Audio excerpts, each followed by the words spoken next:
कि एक बार कुछ मौलवी, कुछ मुल्ला जो अहंकार में डूबे थे, उन लोगों ने आपस में बहुत सी चर्चाएं की कि अब तो हमारा जो इस्लाम धर्म है यही दुनिया का सबसे बड़ा धर्म है और इससे ज़्यादा बड़ा दूसरा कोई धर्म नहीं। जो इस्लाम को मानता है वही जन्नत में जा सकता है, जो इस्लाम को नहीं मानता है वो दोजख में जाएगा, नरक में जाएगा। हमारी जो किताब है वही खुदा के द्वारा भेजा हुआ है, बाकी सबकी किताब ऐसे ही उलूल जुलूल है। हमारा खुदा ही सबका मालिक है, उसी ने दुनिया बनाई है, उसी का सारा संसार है। इस तरह से मुल्लों और मौलवियों को बड़ा घमंड हो गया और वे लोग इतने घमंड में चूर हो गए कि कुछ मुल्ले और कुछ मौलवी सदगुरु कबीर के पास चले गए उनसे सवाल करने, क्योंकि वे जानते थे सदगुरु कबीर बड़े निष्पक्ष संत हैं और बड़े पहुंचे हुए संत हैं। इनके पास बड़ा ही अनुभव का ज्ञान है। इसी भाव को लेकर कुछ मुल्ले, कुछ मौलवी उनके पास गए, यह सोचकर कि यदि हम अपनी बात सदगुरु कबीर को मनवा लेंगे तो कबीर जैसा साधु भी हमारा इस्लाम कबूल कर लेगा, वो भी हमारे खुदा को मानने लगेगा।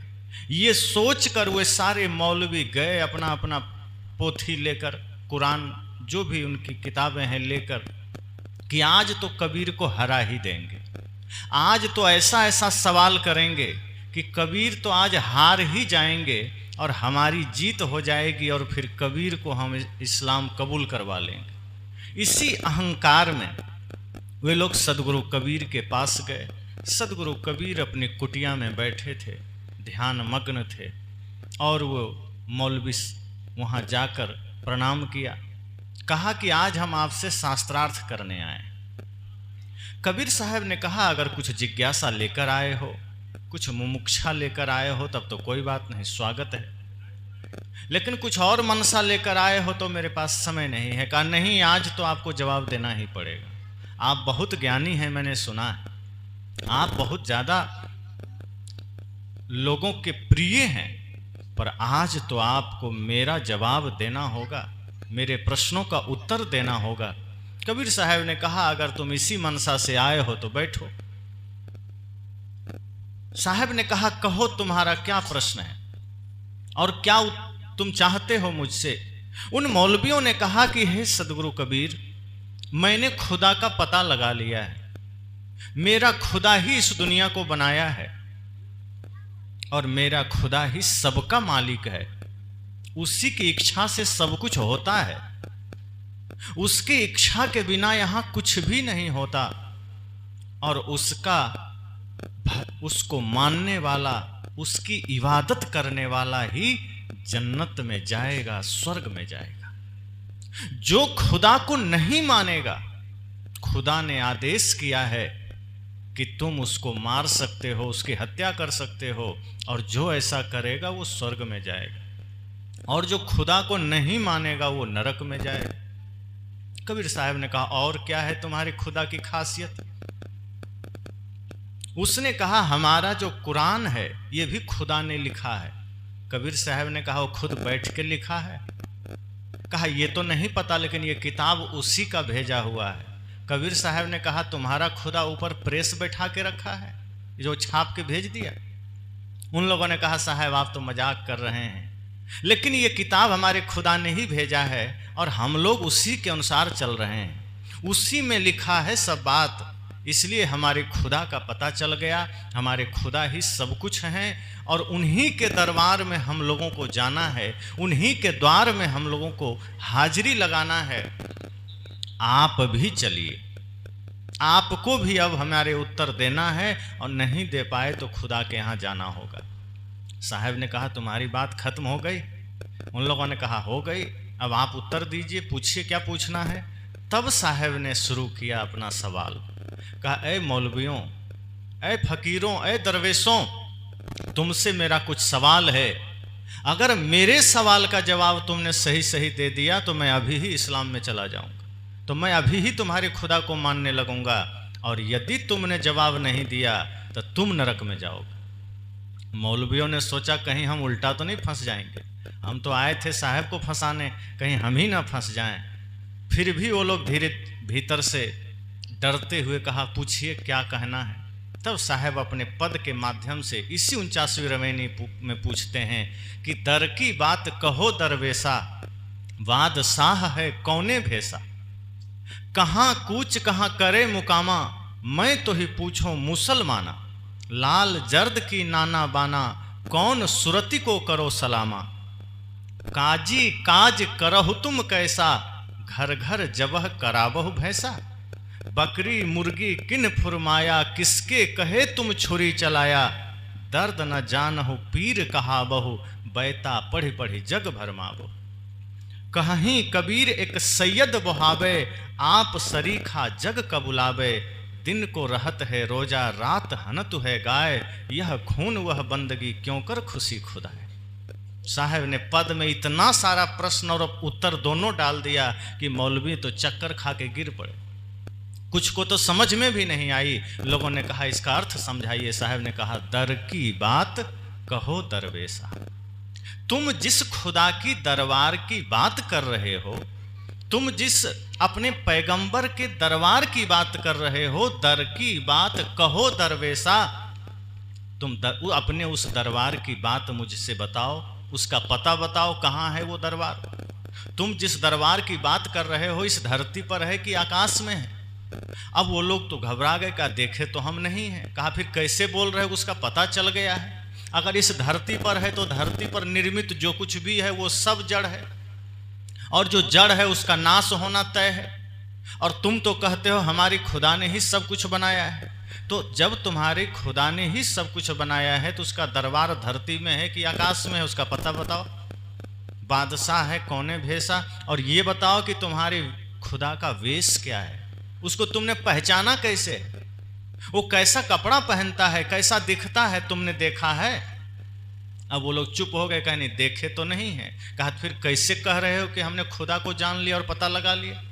जब खुदा का तुम्हें वेश पता नहीं है, खुदा का सकल सूरत पता नहीं है, उसका दरबार पता नहीं है, उसका पता ठिकाना पता नहीं है, तो मेरे पास तुम क्या लेकर आ गए। पहले पूरी जानकारी तो लेकर आना चाहिए।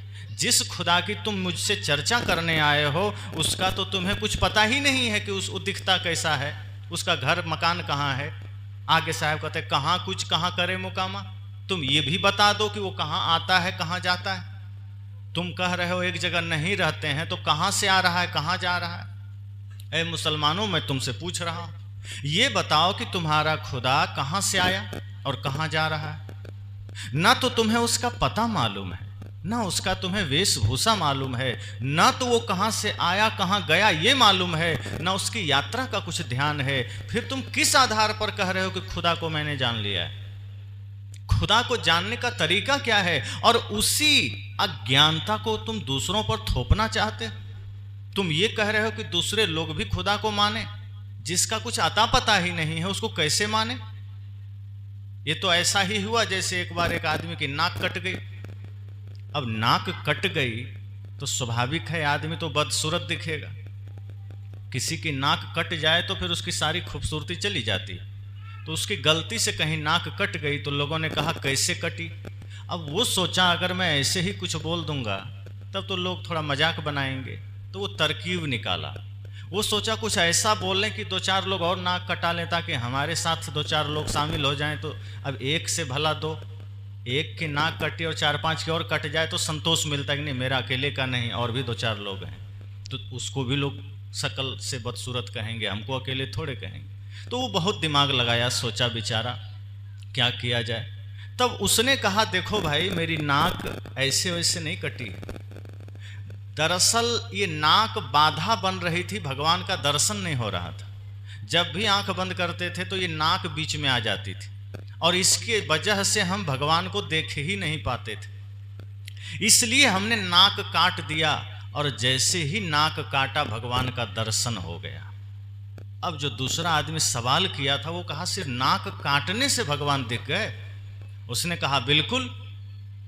कहा तब तो हमारी भी नाक काट दो। अगर नाक काटने से भगवान का दर्शन हो सकता है तब तो ये शुभस्य शीघ्रम, अभी ही काट दो। वो भी नाक कटवा लिया।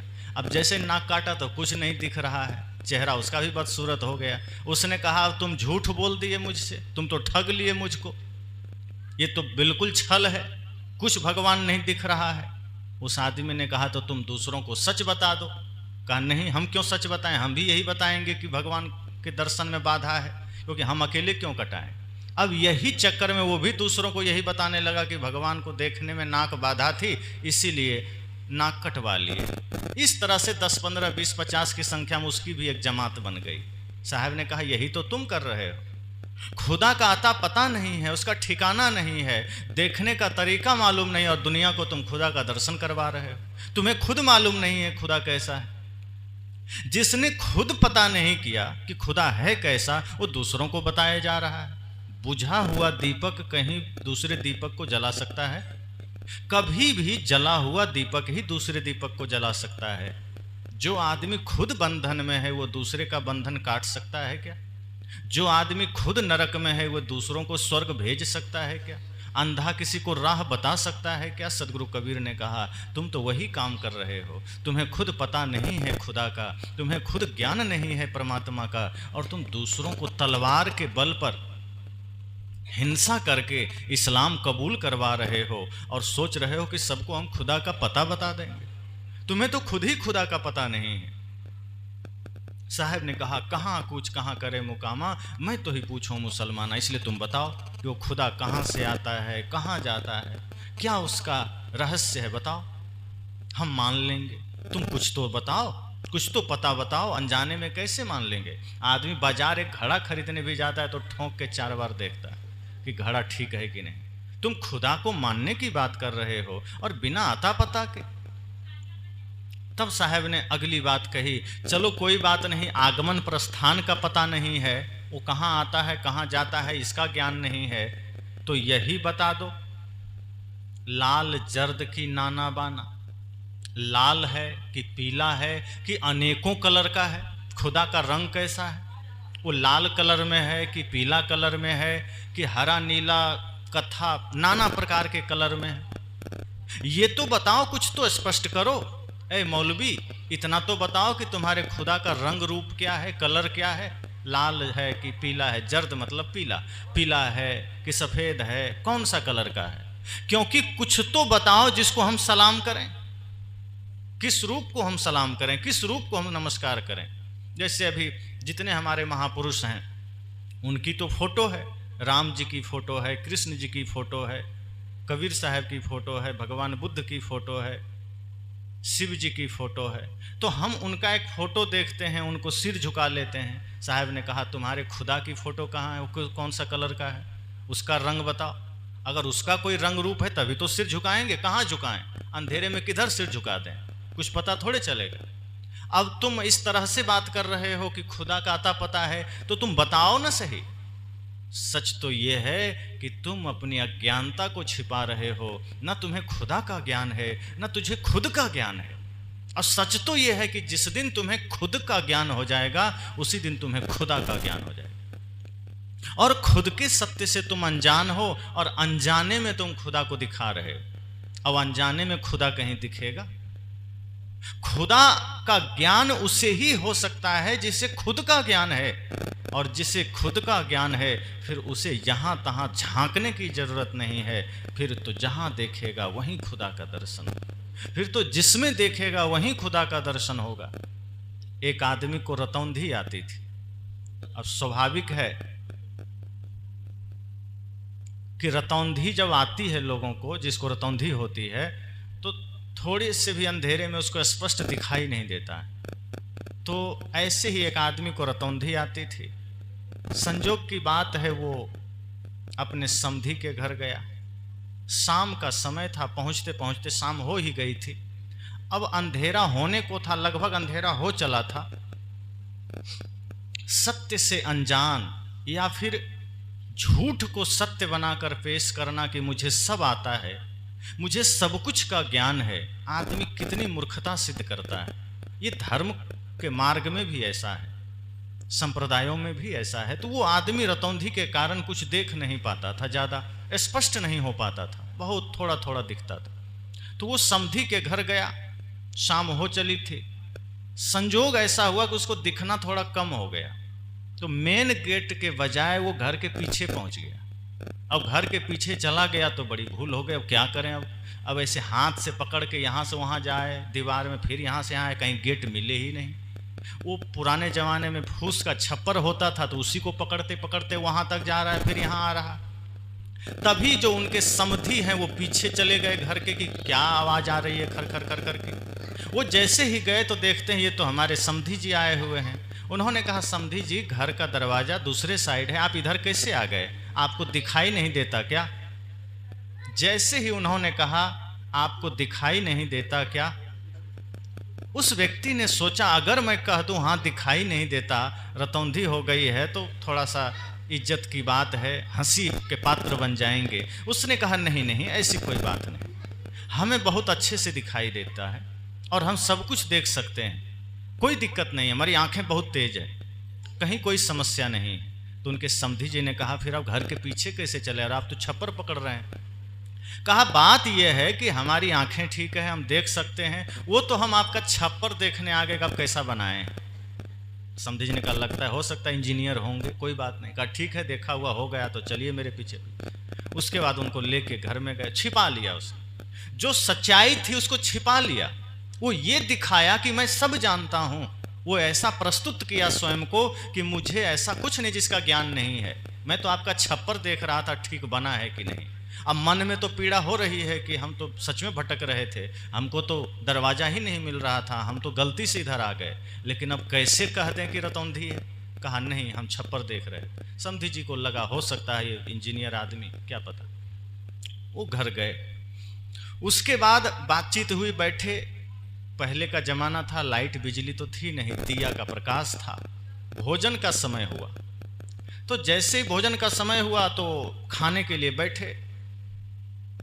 उनके समधी जी भी बैठे, वो भी बैठे, और जब खाना शुरू किए उसी समय बिल्ली आकर के उनके थाली में साथ में खाने लगी। लेकिन अब रतौंधी का मामला उनको बेचारा दिख नहीं रहा था, उन्हें क्या पता कि साथ में बिल्ली भी खा रही है। तभी उनके समधी जी की नज़र पड़ी कि अरे इनके थाली में तो बिल्ली भी भोजन कर रही है। तब उन्होंने कहा समधी जी आपको सच में दिखाई नहीं देता क्या? देखिए बिल्ली खा रही है। कहा नहीं नहीं, हमको दिखाई दे रहा, हम जानबूझ के उसको खिला रहे हैं, हमको जानवरों से बड़ा प्रेम है। कहा लेकिन वो तो सब रोटी आपका खा गया। कहा अच्छा अभी खबर लेते हैं, हम तो सोचे थोड़ा सा खाएगी, सब खा गया। तो बिल्ली तो किसी कारण से चली गई, उसी समय समधन जी आ गई रोटी लेके, खुर से आवाज, उसको लगा बिल्ली आ गई, अब पीढ़ा उठा के दे मारा। अब बिल्ली को मारना था, मार दिया समधन जी को, एक पीढ़ा जोर से लगा। अब समधी जी ने कहा लगता है सच में आप अंधे हो गए, आप तो समधन जी को मार दिए। कहा भूल हो गई, हमें लगा सामने बिल्ली है, तब तक बिल्ली भाग गई। कुछ से कुछ अपने मन को बहला फुसला के बात इधर उधर करके कहा नहीं नहीं, हमें दिखता है, ऐसी कोई बात नहीं है, हमको कोई आंखों में समस्या नहीं। फिर भी स्वीकार नहीं किया। इतना होने के बाद भी उसने ये कबूला नहीं कि मुझे दिखाई नहीं देता, वो तब भी बात पर अडिग है, अपने आप को ये दबाने में लगा है कि नहीं हमें दिखता है। उसके बाद सब लोग सो गए, वो फिर भी स्वीकार नहीं किया। मन में ग्लानि तो हो रही थी कि ओह शुरू में ही बता देते, रतौंधी होती है तो कितना बढ़िया, सब लोग उंगली पकड़ के ले जाते, ले आते, खिलाते सुलाते। नहीं बोल करके हम फंस गए। और आधी रात को उसको लघुशंका लगी, पेशाब जाना था। अब सोचा रात का समय है, वो तो एकदम थोड़ा सा प्रकाश था तब ये दशा हुई, अब तो चारों तरफ अंधेरा है और बाहर जाना है। कहीं घर से निकल गए तो हम घर में घुस भी नहीं पाएंगे, रात भर बाहर भटकना पड़ेगा, करें तो करें क्या? अच्छा होता समधी जी को बता देते। अब सोच रहा है, लेकिन अब सोचा अब नहीं बताए तो नहीं ही बताएंगे, किसी तरह मामला समझ लेंगे। उसने क्या किया, खाट में जो आगे रस्सी बंधी होती खोल लिया, एक रस्सी का सिरा खाट में बांध दिया और एक अपने कमर में बांध लिया कि अब बाहर जाएंगे इसी रस्सी के सहारे वापस आ जाएंगे। ऐसा करके उसने अपने कमर में रस्सी बांधा, धीरे धीरे गेट से बाहर निकल गया। अब पहले के समय दरवाजे पर कुआं होता था, अब वो आगे जो निकला तो कुआं में गिर गया, और जैसे ही कुआं में गिरा तो उधर से रूम से खाट भी खींचते हुए बाहर आ गई। लेकिन खाट बड़ी थी तो वो कुआं में जा नहीं सकता था, तो खाट कुएं पर अटक गया और वो नीचे लटके हुए। और आवाज तेज हुई। जब तेज आवाज हुई तो घर के लोग जग गए, लालटेन दिया जला कर आए, कहा अरे ये क्या हो गया, क्या हो गया। खाट ऊपर, नीचे देखते हैं तो समधी जी लटके हुए हैं कुआं में। अब वो बेचारा लटक रहे हैं। समधी जी ने कहा ये आपने क्या कर लिया, आपको दिखाई नहीं देता क्या, आप ऐसा कैसे कर लिए, बता देते नहीं दिखता है। वो आदमी लटक रहा है तब भी कह रहा है नहीं नहीं हमको सब दिखाई देता है, ऐसी कोई बात नहीं। कहा फिर लटक क्यों रहे, कहा समधिन जी को पीढ़ा मारे उसी के लिए ग्लानि कर रहे हैं, इसी का पश्चाताप करने के लिए कुआं में लटक रहे हैं। वो नहीं बताया। परिणाम क्या हुआ, हंसी का पात्र बना, समस्याओं से सामना करना पड़ा और मिला क्या, कुछ नहीं। सत्य को छिपाते रहा, हर कदम पर सत्य को छिपाते रहा। एक बात में कह देता कि आंखों में थोड़ी समस्या है, शाम को दिखाई नहीं देता, कुछ लोग सहयोग कर देते। लेकिन आदमी का मन ऐसा भ्रम पैदा करता है कि नहीं हमको दिखाई नहीं देता, हम अज्ञानी हैं, इस धरती का सबसे बड़ा ज्ञानी और जानकार तो हम ही हैं, हमको दिखाई नहीं देगा। इसी अहंकार में वो लास्ट तक पड़ा रहा और क्या मिला, कुछ नहीं। साहब ने कहा ए मुल्लों, ए मौलवियों, तुम भी तो यही कर रहे हो। खुद तुम्हें नहीं दिख रहा है खुदा कहाँ है, खुद तुम्हें पता नहीं है खुदा का रंग रूप कैसा है, खुद तुम्हें पता नहीं है खुदा किस रंग का है, किस कलर का है, और तुम दूसरों को खुदा का पता बता रहे हो, तुम दूसरों को खुदा की पहचान करा रहे हो। ये तो ऐसा ही हुआ जैसे अपने को कुछ भी ज्ञान नहीं और दूसरों को स्वर्ग बांट रहे हो। अपना दिया बुझा हुआ है और दूसरे का दिया जला रहे हो। इसलिए साहब ने प्रश्न किया कि लाल जर्द की नाना बाना, कौन सुरती को करो सलामा। ये बताओ तुम्हारा खुदा किस रंग का है, तुम्हारा खुदा किस कलर का है, बताओ, ताकि मैं उस रंग रूप को सलाम कर सकूं। अब तो सभी मौलवी शांत हो गए। कहा नहीं, हम गलत आदमी से पंगा ले लिए, हमको लगा था कबीर साहब समझ जाएंगे, ये तो हमें ही समझा दिए। तब कबीर साहब ने कहा जाते कहाँ हो, बैठो अभी, अब तुम्हारा हिसाब हम करेंगे। वो काजी, वो मुल्ला, वो मौलवी सोचा यहाँ दाल नहीं गलेगी, अब तुरंत भाग चलते हैं, किसी और को फंसाएंगे। साहब ने कहा रुको रुको, अब तुम आ गए हो तो जा कहाँ रहे हो, अभी बैठो, अभी मामला पूरा समाप्त तो नहीं हुआ है, अब मेरी बारी है कहने का। अब तक तो हम तुम्हारे प्रश्नों का उत्तर दिए थे, अब मेरे प्रश्नों का उत्तर दो। अब जो हम कुछ बोलने जा रहे हैं, अब बताओ, हम कुछ कहने जा रहे हैं।